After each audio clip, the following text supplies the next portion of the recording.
കൂടെ വന്നപ്പോൾ അത് ഗംഭീരമാണ് എനിക്ക് തോന്നിയത്. എൻ്റെ തോന്നൽ ശരിയായിരിക്കാം, അപ്പം നിങ്ങൾക്കല്ലേ ഇത് പറയാൻ പറ്റുള്ളൂ.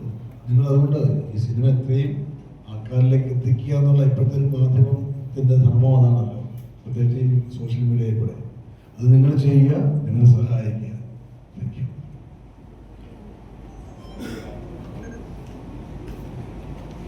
ചോദിക്കും. കേൾക്കുന്നു.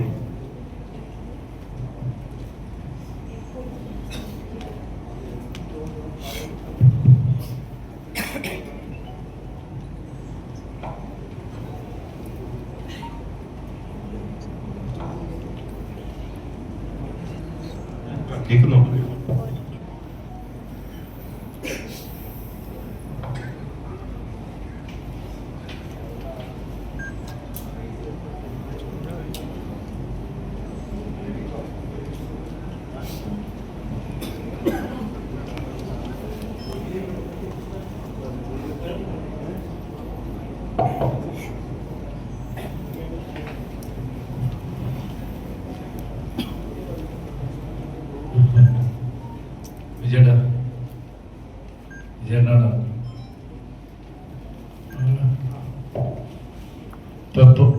ഇപ്പൊ കുറെ കാലങ്ങൾക്ക് ശേഷമാണ് ഒരു നെഗറ്റീവ് ഷെയ്ഡുള്ള കഥാപാത്രത്തിലേക്ക് ഈ സിനിമയിൽ വരുന്നത്. അപ്പൊ പെട്ടെന്ന് ആ ഒരു ഇതിലേക്ക് വന്നു കഴിഞ്ഞപ്പോ, കുറെ കാലങ്ങൾക്ക് ശേഷം പഴയ ആ ഒരു വില്ലൻ സ്വഭാവം എടുത്തു കഴിഞ്ഞപ്പോ എങ്ങനെ ഉണ്ടായിരുന്നു?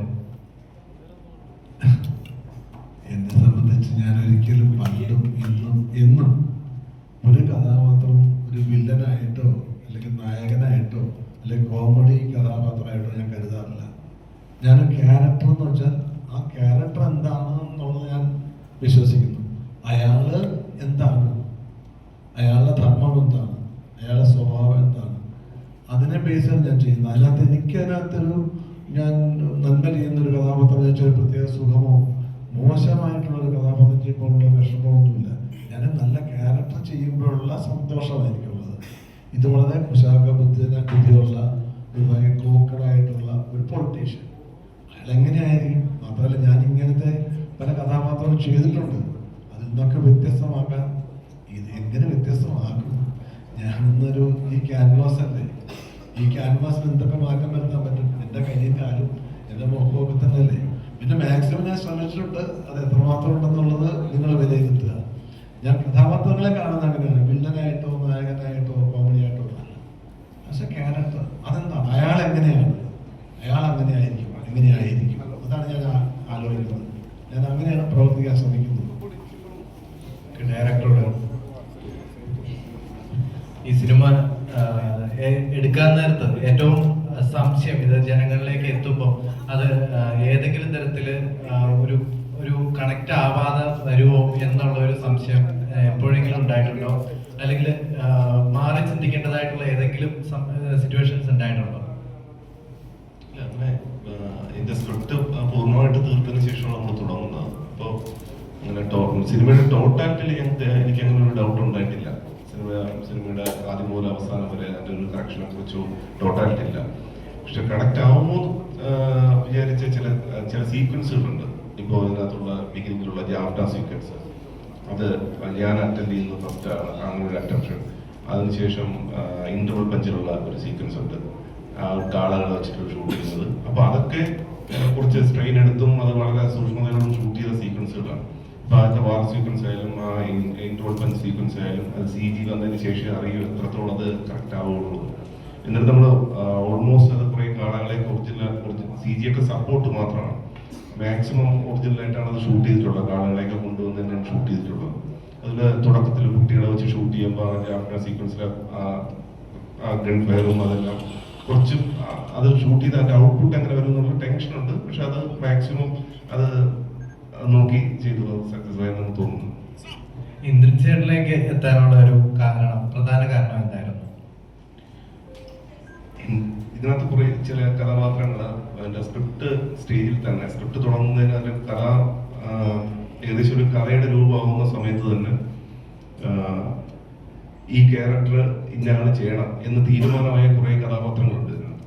അതിലെ ഏറ്റവും പ്രധാനപ്പെട്ട ഒരാൾ ഇന്ദ്രൻസേട്ടനാണ്. കൃഷ്ണൻകുട്ടി എന്ന് പറയുന്ന ഒരു കഥാപാത്രം എഴുതി തുടങ്ങുന്നതിന് മുന്നേ തന്നെ കഥാരൂപത്തിലാവുമ്പോൾ തന്നെ ഇന്ദ്രൻ ചേട്ടൻ വേണമെന്ന് ഞങ്ങൾക്ക് നിർബന്ധമുണ്ടായിരുന്നു. അങ്ങനെ ഞങ്ങൾ ഇന്ദ്രൻ ചേട്ടനെ വിളിച്ചു. അങ്ങനെയാണ് ഇന്ദ്രൻ ചേട്ടൻ ഇതിലേക്ക് വരുന്നത്.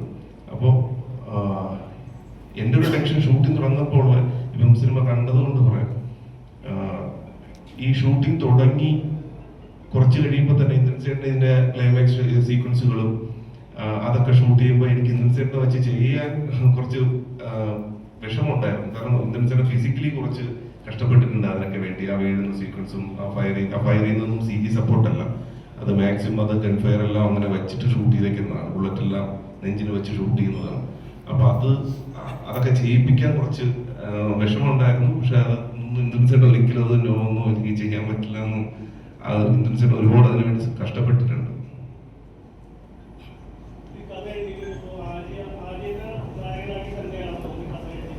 അതെ അതെ, എന്റെ കഥയായതിനു ശേഷം അത് തിരുവനന്തപുരത്തിന് കേരളത്തിന് പുറത്തു നിന്ന് വരുന്ന ഒരു തമിഴ് ആളാണെന്ന് ആദ്യം തീരുമാനമായി.